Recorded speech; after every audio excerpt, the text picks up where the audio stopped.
What a pleasure it is to serve under your chairship, and can I thank the Right Honourable and learned colleague from Malden for setting the scene so very well. I want to say make a few points, positive points, and then I want to probably outline what some of my constituents are telling me in relation to bias, and I want to have it on record, so I'll make those comments in a few minutes. But first of all, as the Right Honourable member to my left-hand side referred, this time next week, the King's speech will just be over. And the nation as a whole will be sitting watching that, because it's one of the good things that the BBC do, and they do it well. I'll probably also be a fan, because my age gives it away, of the two Ronnies and Morecambe and Wise. Wow, what humour. An old-fashioned humour, by the way, but one that I was brought up with. I could tell some of the stories, but I won't, because you'll be here all day telling jokes. But their humour is incredible. I'm also endorse the excellent World Service that they do, and the fact that it does need to be upgraded and enhanced. But now I wish to shine a light on the elephant in the room. The BBC has long prided itself as a national broadcaster funded by the public and mandated to serve the public interest. Yet, my constituents tell me that the BBC's bias. Time and again we see a pattern of behaviour that alienates a significant portion of that very public. The BBC is no longer viewed, Mr Chairman, as the impartial institution it once claimed to be. I'm going to give 3 or 4 examples, if I can, just to have them on record. Ones that have been proven. I'm not making it up. I don't do those sort of things. Rather, it has adopted a tone and an editorial stance that all too often aligns with a narrow view. Now, whether or not you're in favour of Brexit or not, let's just look at that one. Many of us in this House and across the country remember how the BBC approached Brexit. It wasn't with curiosity or indeed neutrality, as the public rightly deserved, but it was with scepticism and outright hostility. They weren't reporting the news, they were trying to shape the news. The same bias is extended to issues affecting Northern Ireland. The BBC cannot even name our country correctly, referring to their correspondent as an Ireland correspondent. My honourable friend, the right-hand side, will know how absurd and how wrong they got that, because the fact is, it's the Northern Ireland correspondent. Those who understand the constitution of Northern Ireland will understand it's part of the United Kingdom of Great Britain and Northern Ireland. Yet no, the BBC couldn't get it right. If it had been a Welsh reporter, it can't be Welsh correspondent. Scottish reporters can be Scottish correspondent. Northern Ireland deserves no less, Mr Chairman. So bias is not a matter of perception, it has tangible consequences. So public trust in the BBC has eroded, and I have to say this, it's no longer the broadcaster it once heralded it to be. Now, my politics, as the members on that side will know, my politics lies to the left. Probably a fair bit to the left, I suspect, but it doesn't take away from where I am. So I ask this question, and I'd say the Honourable Member of Clacton faced a hostile audience on Question Time, or Dame Andrea Jenkyns, a former Conservative MP, was booed before she had even opened her mouth, and have I got news for you? My goodness. You know, that is not organic debate, it's a bias in practice. The BBC, Honourable gentleman referred to it, I'm going to quote him, the BBC selects its audiences, sets the tone, consistently marginalises voices on the right of politics. I'm not in the right of politics, I never will be, but I make that point to have it right on record for those who have a different opinion. I respect other people's opinion, by the way, even though I may not agree with it, because that's the person I am. I hope others are the same. Happy to get that. Would you agree that this actually gets to the nub of the challenge? The BBC has a unique social contract with the public. It has the licence fee because people trust the BBC to produce high-quality, impartial, trusted content. That's precisely the reason we have the BBC. And so if there's a sense from the public that that trust is being lost, that goes to the fundamental challenge to the BBC's very future. And if I may add, with Russia and China putting ever more money into their own state broadcasters, this represents a much wider challenge than just one for us here in the UK. Can I thank the Honourable Lady very much for her intervention? She's absolutely right, and she's highlighted an issue which I wish to do as well. The Honourable Lady has done it better than I could. I put it in the record, and I look forward to the Minister's response. I should have welcomed the Minister to her place, by the way. She did her first adjournment debate last night and did extremely well, Mr Chairman, and today I know that she'll be exceptionally good when it comes to answering all the questions we're going to pose as well.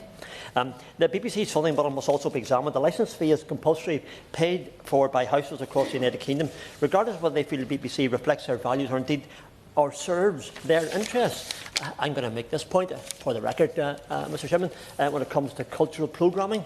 It's not a secret. I'm an Ulster Scot. I'm very proud of my history. The fact that my ancestors came from the lowlands of Scotland and came to Northern Ireland, that makes me an Ulster Scot. So when I look at this, my honourable friend as my brother, Gaelic brother, and there are probably others across the way who are similar. And if we go back far enough in our history, we'll find what we have at. But here's the question I want to make. The Ulster Scots Heritage programmes risk being squeezed out in the culture programme that the BBC have.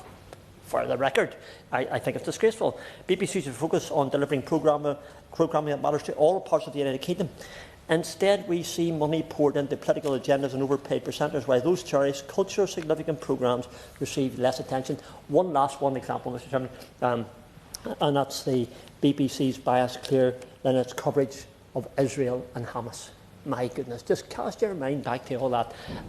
It's no secret I'm pro-Israel, but I believe in decency and justice for everyone in the Middle East, and that's where I come from. The refusal to describe Hamas as a terrorist organisation, they're murderers, they're rapists, and they're baby killers. That's who they are. That's the Hamas that we know. And yet the BBC couldn't bring themselves to call them what they were, terrorists. That undermines the BBC's credibility as a news source. What message does that send to the victims of terrorism? I'm quite happy. Thank you. I apologise. I forget the constituency. I apologise. Just on the issue of trust, as he goes on to the issue of the subscription fee or the licence fee as such. And I must refer to my register of interest as someone who was supported by the Musicians' Union and the son of a videotape editor for the BBC, so I spent much of my childhood on the cutting floor of Pebble Mill in the West Midlands. However, I must say that the issue of bias is an issue we hear from all political parties and from all sides. I heard from my Liberal Democrat colleagues earlier today about their frustration that the leader of the Reform Party has appeared on the BBC far more times than any Liberal Democrats have. I hear from the Honourable Member, the full Minister, about her concern about trust. But then several high-profile leaders of the BBC are former Conservative members or advisors. On my local council, many of the people who work for the BBC are now prominent Conservatives. So we are talking about the funding of the BBC. We will never all not be happy with the output of the BBC at some stage, yet the public still put it higher than most news outlets and other broadcasters. But about the issue of funding this organisation that still is one of the best in the world, on the issue of subscriptions, if we put a subscription, would you not agree with me, if we put a subscription process in place, not everybody will take it up, which will drive the costs up of the subscription fee in the first place, and then the BBC will have an even bigger problem on funding moving forward. Mr. Chairman, thank you, and I thank the honourable member for that. And he's right to put forward a point of view, but you know that I didn't speak on behalf of the Reform Party because they're not my party. But the point I was making, if it's wrong that someone has been derided on TV because they happen to represent a political view, I think that's wrong. And that's the point I'm making in relation to it.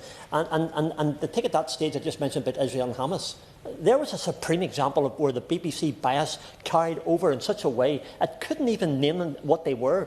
The Hamas terrorists and murderers, they're the people who hide behind women's skirts and children whenever they carry out their atrocities. So that's the organisation, and I'm expecting them to present the news in the way that it is. I understand I might be going on. So the question is how do we justify the licence fee? It must uphold its obligation to impartiality, fairness and transparency. Some would see the BBC as a left-wing bias. A compulsory licence fee cannot be justified when a large section of the public feels misrepresented, ignored or worse, derided. I conclude with this. We must demand that the BBC prioritises the voices and programming that matter to all parts of the United Kingdom, of Great Britain and Northern Ireland. Just for the BBC one, it doesn't know where Northern Ireland is. That means Ulster Scots programming given the platform it deserves. That means coverage of Northern Ireland that reflects the reality of our place within this great United Kingdom, which I'm proud to be a member of. And I'm always saying that all the time. BBC has faced calls for defunding. I can say it can either reclaim its role as a trusted and impartial broadcaster that unites the nation, or continue down its current path, which I've illustrated, alienating viewers, losing its purpose. The public has noticed the bias, Parliament has noticed the bias, BBC must now acknowledge the bias and act to restore trust. Thank you so much. We now come to Lib Dem spokesperson Liz Jarvis. Thank you, Chair. It is a pleasure to serve under your chairmanship, and I am grateful to the honourable member for Malden for the opportunity to discuss the future funding of one of our nation's most cherished institutions. The BBC has been at the heart of our national life for over 100 years, embodying a mission that is simple yet profound.